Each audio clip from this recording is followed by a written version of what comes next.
Wow. Luto na. Ganda. Yung pinaibabaw ko guys is yung kasoy seed. Tapos may kasamang biscuit para hindi masunog.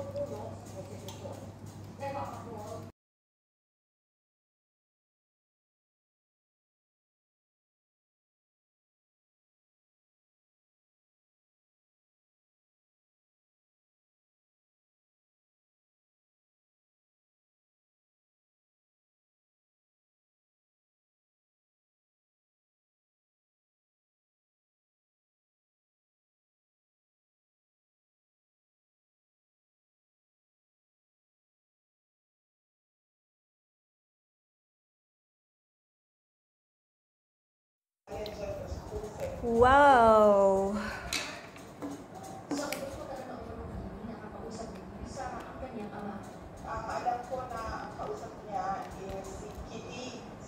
Trinay lang natin kung paano. Ito guys is yung cashew nuts. Pinaibabaw ko lang.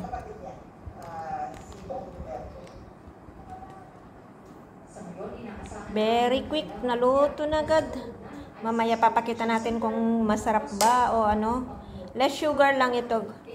Hindi ko nilagyan ng maraming sugar kasi hindi masarap pag matamis.